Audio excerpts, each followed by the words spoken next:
Hey everybody, this is Jason Shadrick with Premier Guitar, and we're at Premier Guitar headquarters, and we're with the wonderful Adrian Legg, who is in town to play a concert last night. Yes. And so he was gracious enough to stop by our offices and do some playing and talking for us. Right. And sound check sounded great. So let's start off first, Adrian. Let's have you play a tune. What tune you want to kick this off with? I start everything, and I have done for 30, 40 years with Midwest Sunday since I wrote it. And it's just a kind of feel your way in sort of a tune. And, cool. All right, let's have you play it, then we'll talk about it. If I start with anything else, it'll all go wrong. So it's you know, not that I'm superstitious.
Wow, I can kind of see why you start each concert. There's just so much going on, and it seems to hit on a lot of the techniques that you've kind of known for with the tuning in the middle of the song and the pedal steel bends. If anything's going to go wrong, it'll show up in that, and there's a tuning slip already. But the other part suss out of the it problems early, huh?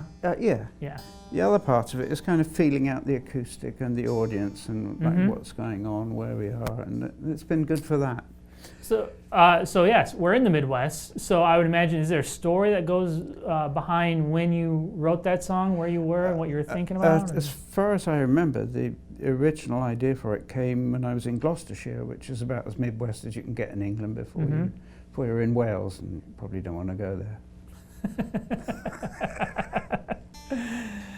So tell us a little bit about what tuning. I got to ask some of these technical questions behind what you're doing. But so, what tuning are you starting that song in? Open G. Open G, which is it? Which I guess which Open G are you use? Oh right, not the dobro one. It's D G D G D G D. D G D G. It's too early. G. B D.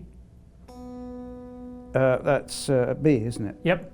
D G D G B D. Yeah. Yes. Thanks. That's good. I should know this stuff. So when you start in an open tuning like that, when you go to tune the individual strings, Yeah. how are you kind of thinking? Are you thinking about it as when you tune as an entirely new tuning, or just for an effect for a certain part of the song? How are you thinking about all these different tunings you're kind of touching on through? Oh, I see. I don't. They're all part of the song. That's how you get that note. I see. So I guess show me an example of where you start in open G, and you move to and you tune up a string to something else. Can you walk me through a part of that song that does that? I'll tell you what. I first got these pegs a long time ago. I was looking for them forever and I couldn't find them. Every guitar store I went into, they just thought I was nuts. And over here, the banjo players have been using them for years, but I couldn't find them in England. And I found them at a trade fair in England that I was demonstrating at, and I saw one on the peg display on the wall. Interesting. There was a company called Stento, and I knew they came in pairs, so I went up to them and said, you know that Keith peg you've got on the wall? They said, what Keith peg? And they said, oh, you mean the Scruggs peg? I said, no, Bill Keith designed those. They said, yeah, all right, what about it? I said, well, they come in pairs. Where's the other one? I bet it's in your junk room. I bet it came out of the factory as a pair, and you just put one on display. And they said, oh, all right. And they went and had a look. I said, yeah, here it is. So I said, can I have it? They said, what do you mean? I said, let me have it. I'm in the booth next to yours. I'll use it and I'll tell everybody where I got it. And so I got it and I put it on the guitar and used it. And by the end of that trade fair, I had all six because they were all so fascinated with what was going on. Yeah. Anyway, a sales rep came in. He said, well, what's this all about, Leggy? What are you playing at here? And I said, well, you can retune really fast. And he said, well, if you were any good, you ought to be able to do that anyway. I said, yeah, but you can play tunes on these. And I just, off the cuff, did this.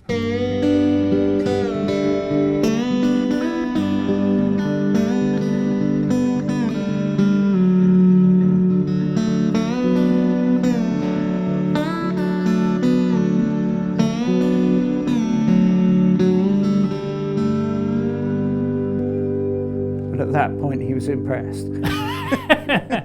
I will say, because I think you're probably one of the first guitar players I've heard do that, but it does kind of make me think of a lot of kind of the old country like telly players who used to do some of the behind the nut bends, but obviously very dangerous if you haven't trimmed your strings neatly. What's that? Very dangerous if you haven't. You can bleed all over. The place. Exactly. So had any of those type of players kind of creeped in as an influence? It's very hard to say. I mean, if I have to talk about influences, I would say the first thing to consider is that I was 3,000 or 4,000 miles away from what was going on, 5,000 from some of it.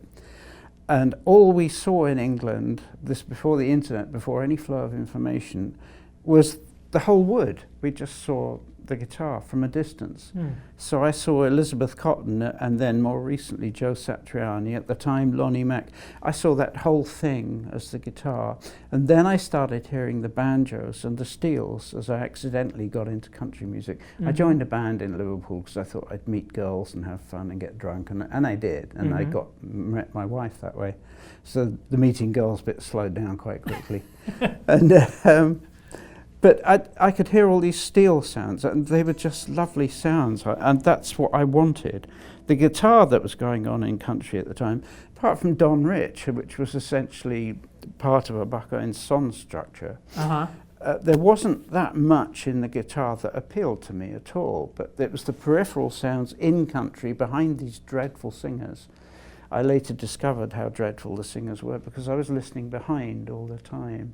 So there were the steel things going on, like, let's have a...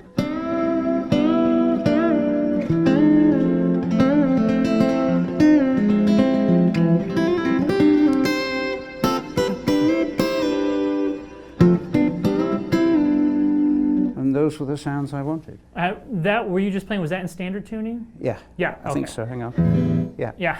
So you tune so quick, I can't even. Yeah. I can't even keep up sometimes. Once the pegs are on, you just forget. Mm-hmm. It's just automatic. You know. So when you were coming into this, when did you start to explore? Was the kind of realization about the pedal steel and the country stuff and altered tunings? Did those kind of come along at similar times? They did actually, but I couldn't find the pegs. One of the ones I wanted initially was to be able to drop the first really quickly. But I couldn't. That was the first reason I wanted the peg. To drop the high E string down to D?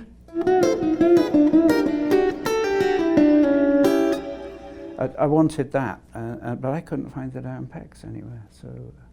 It was a long time before I found the pegs. I was looking and looking and looking. Mm-hmm, mm-hmm. Going to all these guitar stores and look out, here comes that guy again.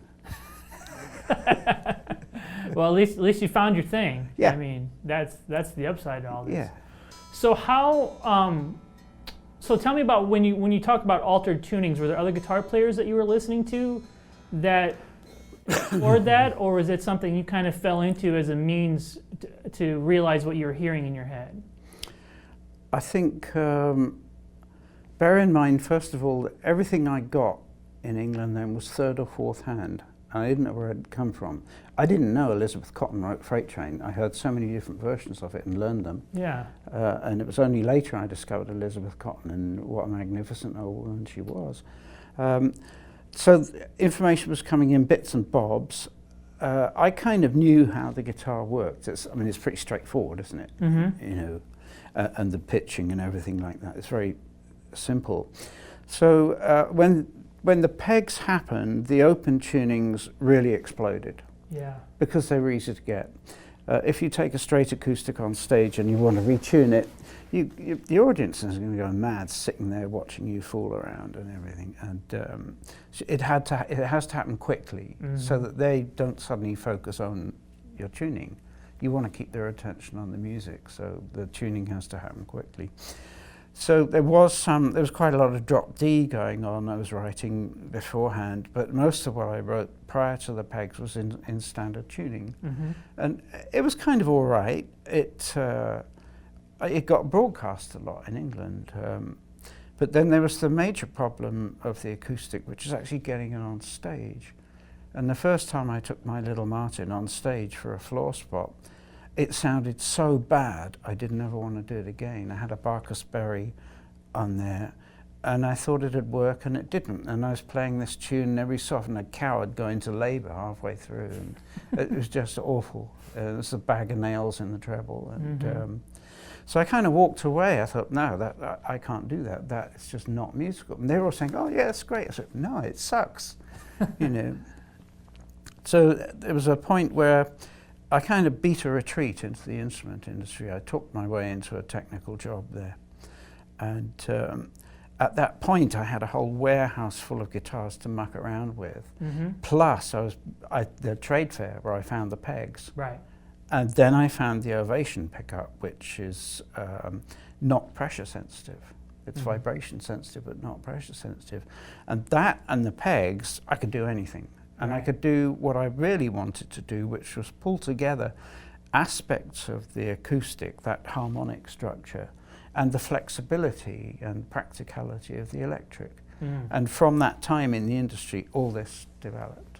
Wow. You know, it was just finding the technical means of making the sound. Nice, nice. It was a real kind of the stuff you fell into, the pegs and the pickups and stuff. Yeah. Just kind of it opened let you all the realize doors. what you had going on. I can do this. Yes. Here are the means. Here's the hammer, here's the nails. We can put this together. Right on. Yeah. Cool. Well, we're going to talk about your gear in a second, but how about you play us another little tune to kind of get warmed up here now that the Midwest song is out of the way. Out of the way? Yeah, I see what you mean. Fair enough. I'm going to do a ballad. This one...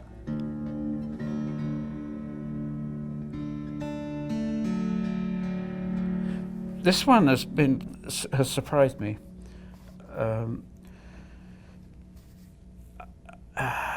It's been used for weddings, funerals, all kinds of stuff over here, and that's been quite profound. That people have used something I wrote at important points in their lives. It's not like, oh, the broadcasts and the records and stuff. It's what regular people did with these tunes, and this one has astonished me with.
Beautiful. What was the name of that song? The Irish Girl. The Irish Girl. And what album is that? Is that people find that song on? It's on the live one. Uh-huh.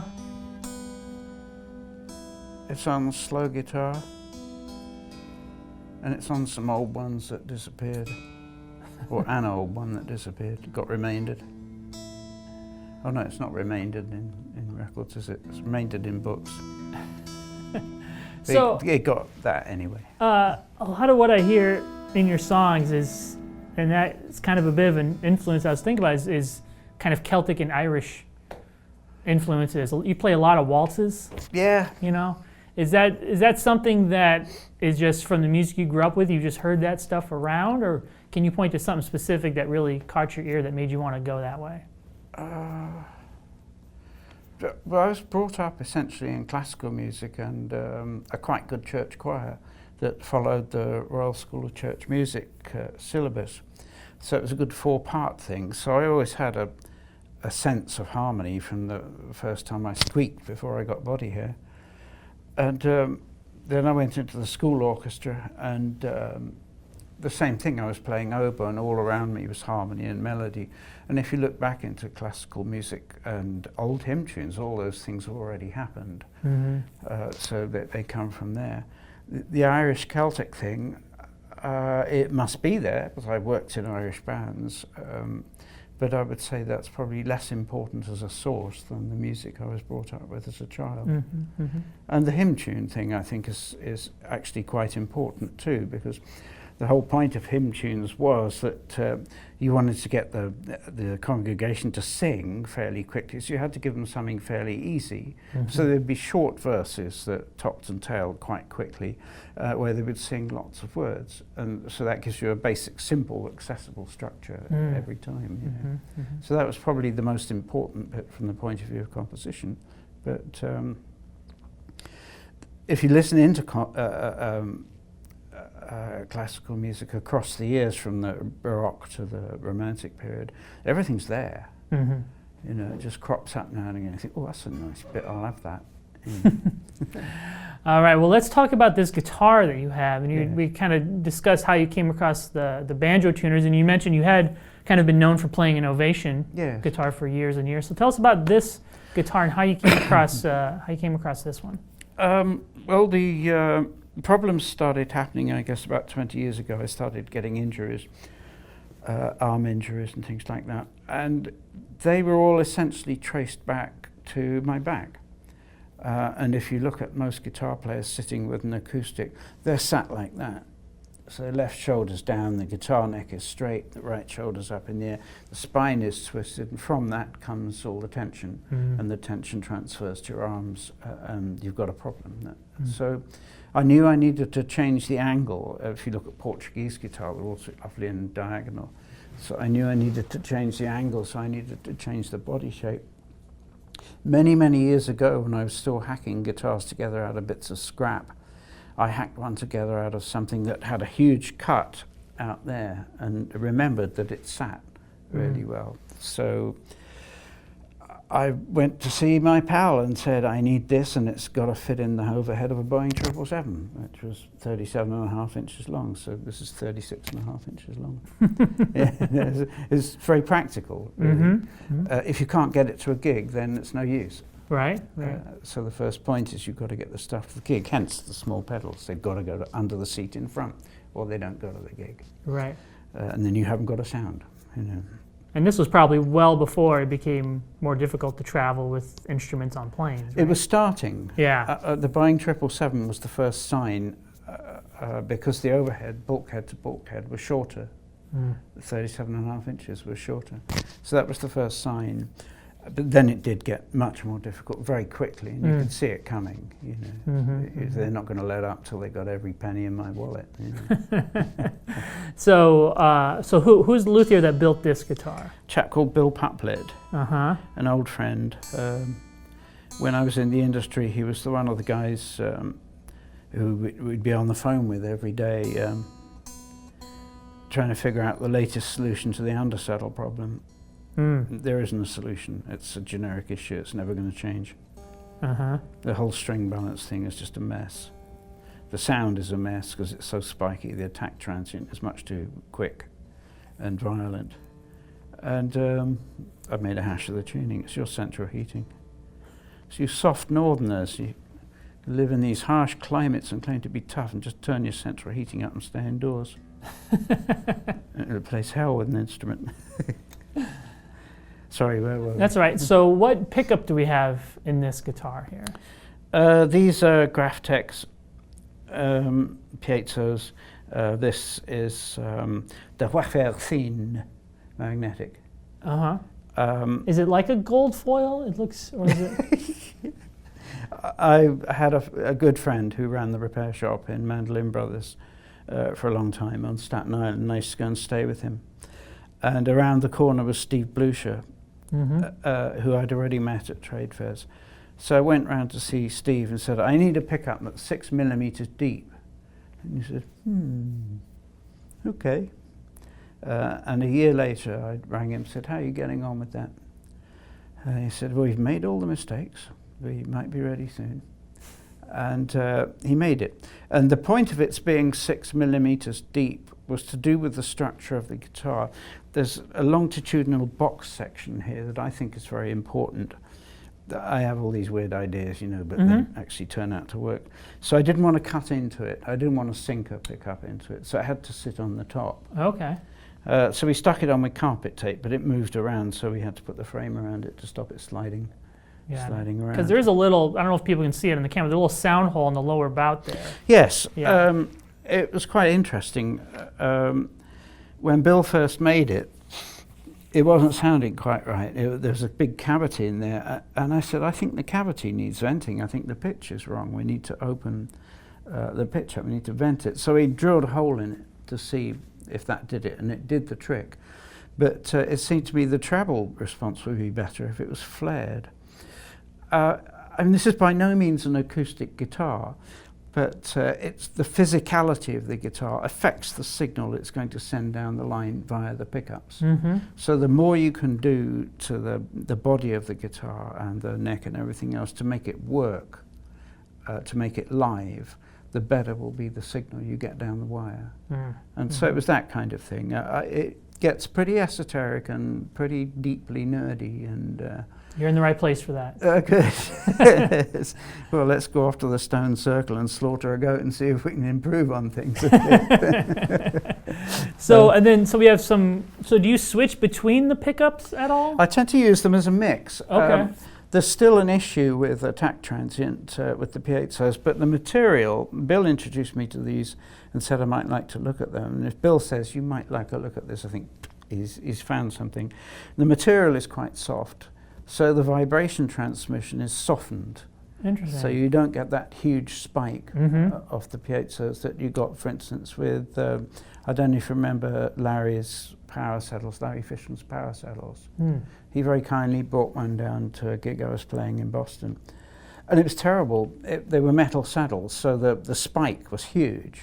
And they were unusable. So it's, and I learned that with the Ovation, that it's to do with the material that the crystal sits in and how the vibration gets through. There was also something, it was a McDonald pickup.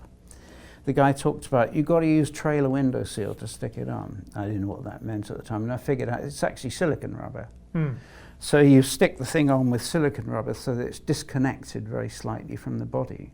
And the vibration of the body is softened on its way to the pickup.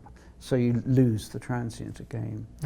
But then another way to drop the transient is to mix in a magnetic where the transient is actually quite a lot slower. And so between the two you start to get somewhere near.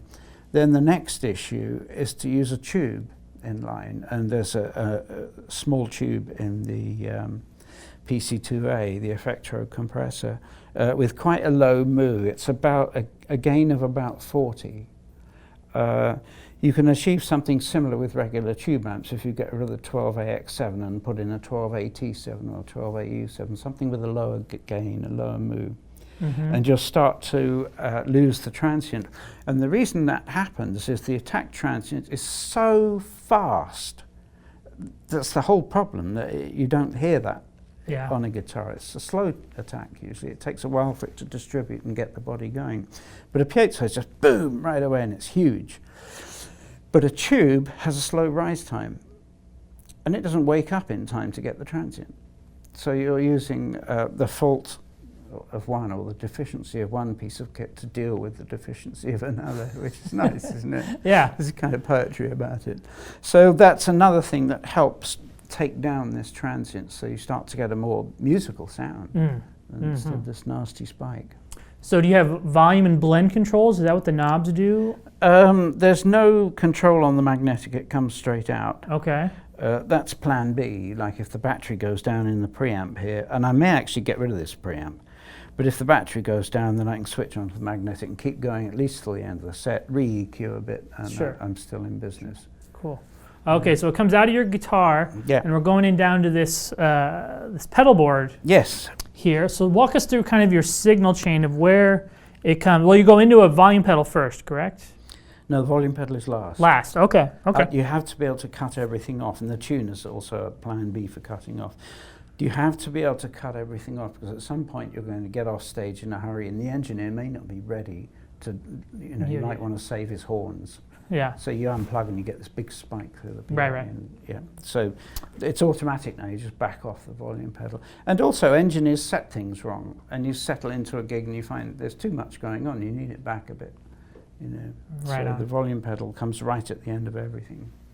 And if something goes wrong on the board, starts making a farty noise, I just pull the pedal it back down. and we've sorted out. Yeah. So what's the first pedal in your chain? This one is a real cheap and nasty thing, a hot own, or it's. There was a sound Joe got with a cocked wah that I really liked, but I couldn't see a way of using it in fingerstyle. Joe Satriani you're talking about? Yeah. Yeah, okay. And a few other guitar players use it. And the peak, the sweet peak is 800 hertz. And you can get that with a very narrow band parametric and whack it up all the way up. You get that 800 hertz peak. And so this does it. And I put in a little bit of sensitivity as well to get a wah sound. It was just kind of experimenting. I thought what I try to do is essentially reflect the wood, the American guitar. And rock is as important a part of that as Elizabeth Cotton. And so I wanted to have that colour, hence the tumness as well. That's an 800 hertz peak, but it's a lot smoother. And a little bit of clipping. I think a little bit of harmonic distortion. We've gone too clean with the acoustic. It's wrong. You don't want to be that clean. The nice sounds always have some kind of harmonic distortion going on in them. So with this I can bring in that 800s peak for some tunes just to make a different colour. And I can clip it just a little bit.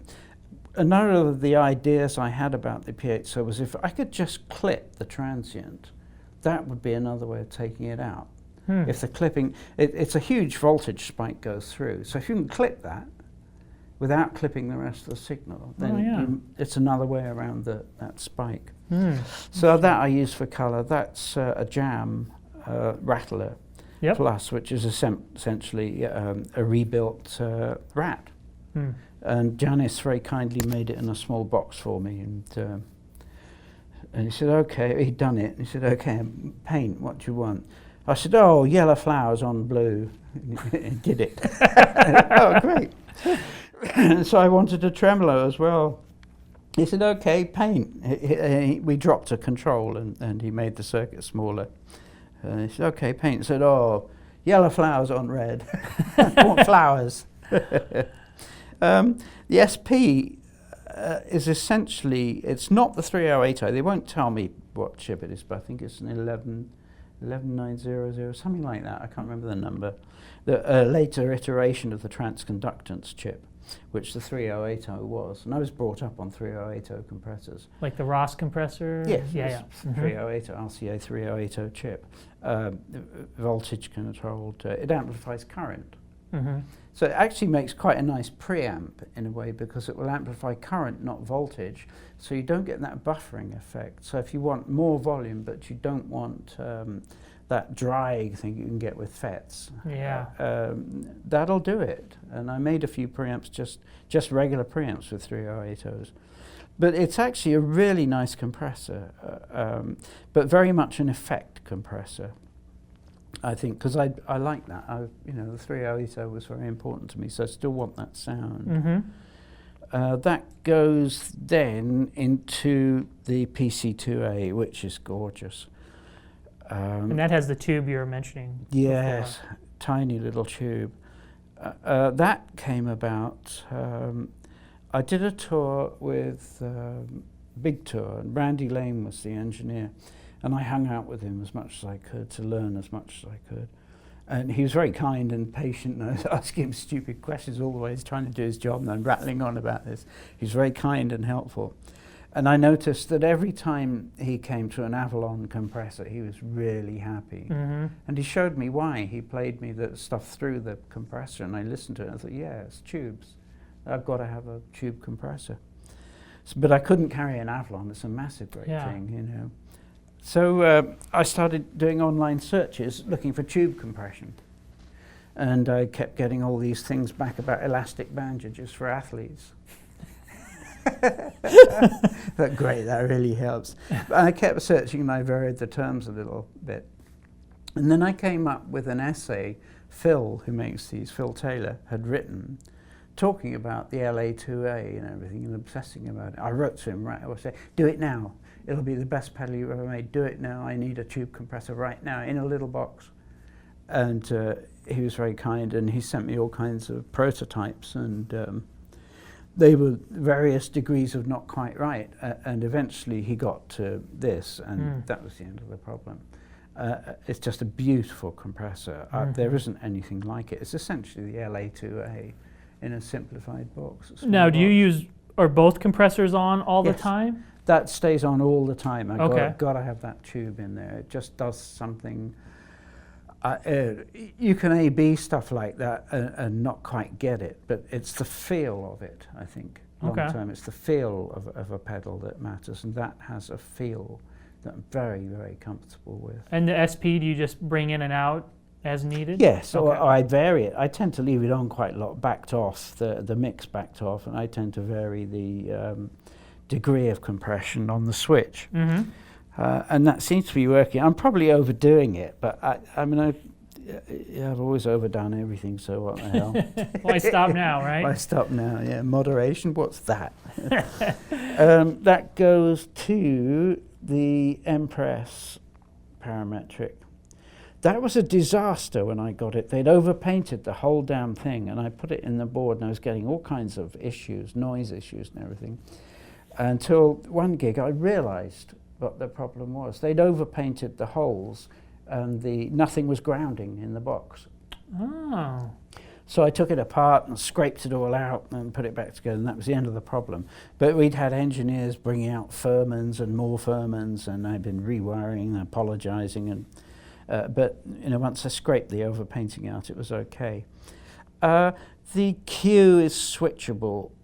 So you've got a wide, very narrow, or a semi-wide, and that's actually good enough. Mm-hmm. I started off with a TC DPE, where everything is variable, and that was a great, great EQ. It got discontinued, but that was a lifesaver 40 years ago, 35, 40 years ago. It saved a lot of people's lives, and that was another thing. When I was trying to get the little Martin on stage, I was thinking, I just need to turn that bit down. How do I do that? And then the TC showed up and said, okay, that's how I do that. I can focus on that bit, turn it down, the rest's okay. Mm-hmm.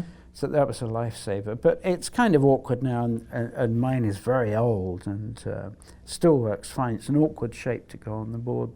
So I came across this one and I thought, yeah, it's fine. It's actually much more intelligible in the sense you can think bass, middle, treble, and then I can waggle the bass, middle, treble. And you kind of tune that to the room you're playing in that night sometimes? It's a get out of trouble pedal, really. A very serious get out of trouble pedal. Mm-hmm. Yeah. For instance, what is it? Guitar Sanctuary. Yeah. In outside of Dallas, is it? Yes. Yeah. Lovely gig, but they've got these rock walls. And I was running through my sound check, and I asked the engineer, is there some kind of peak in here, a bit below 800? And he said, yeah. I said, what is it? He said, 749 hertz. very specific. I said, what is it? He says, the rock walls. Thank you. Yeah. Can we dip it there, please? So that's a get out of trouble pedal, really. And that goes out into a vibrato, the jam chill, but cut down and with a beautiful flowery box. I think that's one of the few effects, modulation effects that I care to use solo, because it doesn't bugger up the rest of the sound. The tremolo you're talking about. Yeah, choruses and other things like that tend to distract. If you're just the guitar player in a band and you're putting in different colours, then fine. Those coloured effects will work okay because everything else is not coloured. But when you're playing solo, that colour takes over and becomes a complete distraction. But with the tremolo, it seems to work okay. You've still got the basic tone, and it goes back a long way. Amplitude tremolo is kind of part of the electric tradition in its way. So that works for me. Then there's a love pedal echo, and I've tried different echoes. This has a lovely sound. They've discontinued it. I don't know why. Maybe they weren't making money on it, but it has a lovely sound. I used as many as 3 of these before I realised I was getting seriously over the top, and went back to just the one in front of the reverb. And the reverb is a Digitech Polara. I was astonished by it. It has a lexicon algorithm in it that was like coming home. I heard a lexicon 40 years ago in a studio, and it was just the most gorgeous sound. They kind of narrowed down the reverb, so it's not clanging around or bouncing around in the bass. It leaves this long trail, and it's exactly like a cathedral. You know, the far ends of the spectrum disappear, and there's just this breath going on, and it's exactly like a cathedral. And I loved it, and every time I did a session after that, I said, can I have a lexicon? I said, no, but we can get that sound out of a Roland, or we can get that sound, and they couldn't. So every recording I made, there was this slight sense of disappointment about the reverb at the end of it. It wasn't right, you know. So I tried the Polara. I was suspicious of it, and there it was. And that's the red pedal there? Yeah. Pardon me. Digitech come in these great heavy metal boxes, and I got a baggage problem. You know, I got rid of 11 ounces. I took it to John Cusack and said, "Please, can you rebox this for me?" Make it a little lighter. Yeah, he reboxed it, and I lost 11 ounces. That's a lot of weight. When you add them all up together and try to get them on your shoulder and like walk innocently into the plane like you're not overloaded, looking like it's just a little bag. Yeah. You know. So that made a lot of difference. So it's a Polara. Hearing about the changes there now, Digitech separating out, I hope they don't lose that connection with Lexicon. But I think that's the most valuable thing about that reverb, and I love it to bits. The rest of it does all kinds of other things. I don't know what they are. I don't really care. I just want that. Just want that algorithm, thing. that thing. And then you're coming out stereo into 2 ZT Lunchbox Juniors, which are astonishingly small. And I have to say, in the room, you're playing really quiet. Is this your normal stage volume, what you would use? Yes, maybe a little more, depending on the room acoustic. Sometimes the room acoustic is so bad you need to drown it out, you know. But most of the time it doesn't need to be loud. Let the PA do the work. Yeah. They'll go quite loud, but what I needed more than anything else was consistent monitoring. I used to practice at home with a Vox mains battery with a Tandy tweeter and a Radio Shack tweeter in it. And I practiced on it before I came out on a tour because it sounded so bad. Everything else was going to sound better and I'd feel okay. And that worked fine until I hit an EAW monitor, so it sounded gorgeous. And thereafter, everything else sounded like crap and I didn't want to play. Spoiled. Yeah, so I just needed consistency, and these are nice and small. They're easy enough to get in the car. These 2 live here. I've got 2 more in England. They live here and they get shipped back to the office when the tour's done. They're not hugely heavy. They don't take up a lot of space. They're easy to get in and out. They sound, I quite like the sound actually. They can be a bit hummy sometimes. I'm not sure why. Essentially, it's a digital amp, I think. But it does the job for me very well. I've been very pleased with them. I've had one dud, and that was a faulty socket that they knew about, and they'd missed it on the way out. It's not perfect, but it's good enough, and it's that all-round thing again. The bottom line is, can I get it to the gig? It's that, and I can get this to the gig. Therefore, I can work with that sound. For sure. You know, I'll find a way to do it. And we always mic them because I think the air gap helps. Yeah. Always. You know, I've tried DIs, but there's Anderson Fair in Texas, who I love to bits, and Tim, who runs it. I ended up having to fly in there for some reason. God, domestic flights in America, I just avoid them. But something went wrong and I had to fly in there. So I didn't take amps. And he came up at the end and he said, it's not the same without the amp. And I said, no, you're right. And it's that air gap, and something happens in the air gap. It gives it a life that it doesn't have DI. Though having said that, I've not tried it live yet. What's its name? Neunaber. I think you're supposed to pronounce New it. Neighbor? Yeah. It's the reverb German. pedal? It's pronounced Neunaber. Oh, okay. Yeah. No, it's actually New Neighbor. I know. I have to learn to accept American pronunciations of things which I think are abortionate.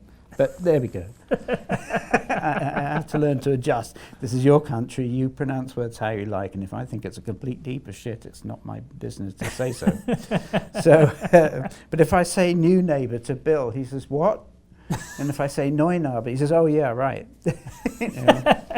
I sat next to a guy from Brugger's Bagels on a plane. Okay. He was quite high up in it. He might have been the owner. And he said, how would you pronounce that? And I said, Bruegger's. And he said, why? Well, it's Bruegel, isn't it? You think of Bruegel, the artist, you don't call him Bruegel, it's Bruegel. This is spelt the same way, it's a German name, so it's Bruegger's. Said, oh. And didn't speak to me for the rest of the trip. So we're going to have you wrap up here with a tune to close it out, Adrian. But what's kind of on the plan? You just put out a new double live record about a year ago or so? Yeah. Close to a year ago? So what do you have next other than the endless tour that you seem to be on? Well, I have a wonderful patron who has actually shouldered the burden, the technical and financial burden of putting the video of that together. We had a 5-camera shoot. There was no plan to do an album. We were booked into Sebastopol to a gig there, and he said, I got a studio here, do you want to record this? And I thought, yeah, time we did another live album, let's give it a go. So we said, yeah, we'll record it. He said, do you want to video it? I got a video crew just around the corner. I said, oh God, that's going to cost a fortune. And Brad said, yeah, let's do it. So I said, okay. And it cost a fortune. And so then we had a 5-camera video shoot and no money. So it sat there for a year. And I thought, well, okay, if we ever get this together, we get the album out, then we've got another project to come out after that, and I don't have to worry about doing another CD for a little while. So a guy stepped in and said, I can help you with this. He has family in the audio business, he has money to spare, and he's a fan. So he's my kind of Lorenzo the Magnificent. You know, he's a kind of Medici for me, sorting this out. That will be the next thing. I should see some of the first edits at the end of this trip when I get up to Toronto. And they kept asking me, what do you want artistically in this? I said, just what happened. You know, I said, I don't want to make any decisions about it because I think I look funny from that side. And I don't want to be any of that decision-making process. You are the guys who look at things, make it look how it looks nice to you. Leave me out of it, and you know, as long as it doesn't come out Disney-esque and I don't have huge eyes and you know, stuff like that. It's fine, you know. It's me playing the guitar. How artistic is it going to get? You know, it's this old bloke sitting there playing a gig and telling stupid stories. So what song are you going to close it out here with, Adrian? Would you like to try the really stupid sound? I would love it. Because I really don't know what I think about this. I just feel I ought to try to reflect the electric, but I mean I do this quite a lot and it goes horribly wrong frequently. But what the hell? It's actually a piece I wrote after I'd spent a day teaching these commercial school in England, and there were about 10 students who were wonderful and I loved them dearly. The rest of them were on a gap year between school and stacking shelves, and they drove me mad. I came home one day and wrote this because I was just so fed up. And it's called Hacked Off Boogie, and it's going to sound, I don't know, I want a kind of rock sound in fingerstyle somehow. So this is another attempt to get there, and make of it what you will. Just don't write and tell me if you think it's awful.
Oh, well, I tried. There you go. Well, Adrian, thank you so much for taking My the time pleasure. and spending some time answering some questions for us. Thank you for having me, Jason.